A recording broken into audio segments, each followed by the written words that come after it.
Désolée, j'avais soif. Salut les amis, je vous retrouve dans cette petite vidéo très courte cette fois-ci pour vous donner quelques exemples en fait sur la transe hypnotique. Donc je rappelle que l'état de transe est un état naturel dans lequel nous entrons et nous sortons plusieurs fois par jour sans nous en rendre compte forcément. Donc moi maintenant qui est hypnothérapeute, je peux me rendre compte de cette hypnose, mais quelqu'un voilà, qui est peut-être contre l'hypnose, ben vous vous dites non, moi jamais de la vie je vais être hypnotisé, moi je suis pas hypnotisé, je suis pas hypnotisable. C'est ça, ouais.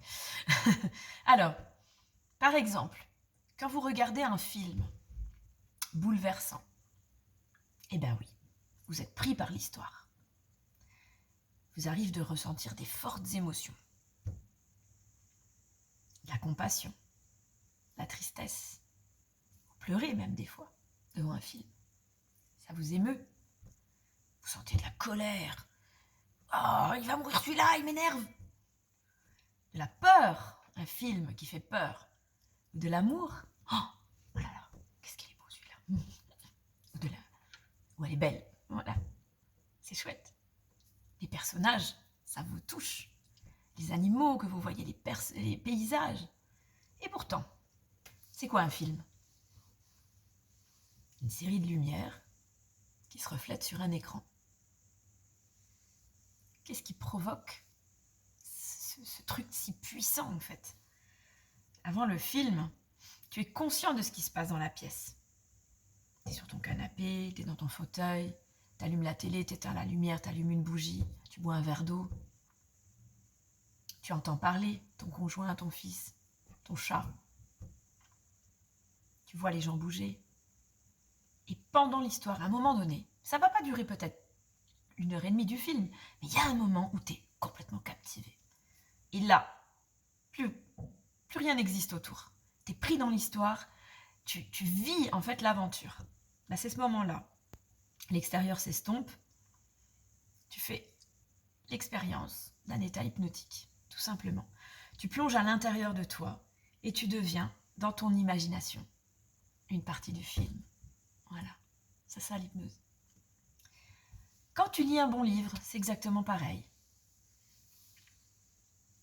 C'est parce que dans ton monde intérieur,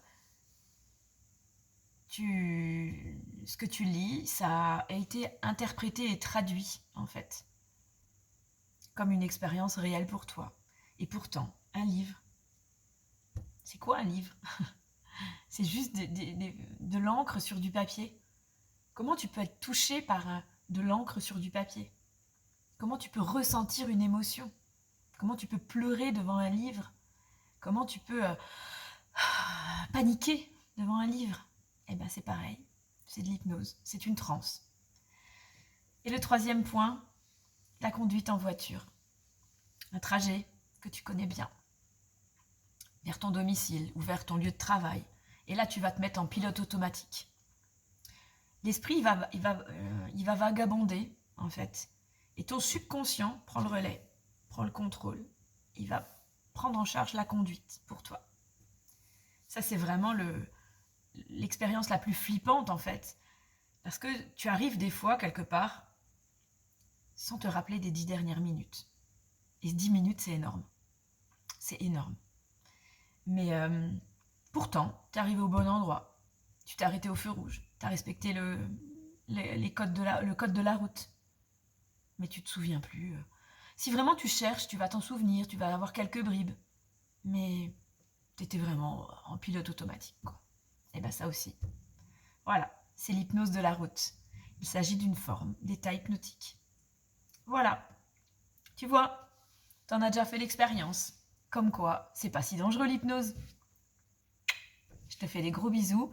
Et si jamais ça t'intéresse de te soigner grâce à l'hypnose, n'hésite pas à m'envoyer un petit mail à contact@naturonat.lu. Je te souhaite une merveilleuse journée. Ciao!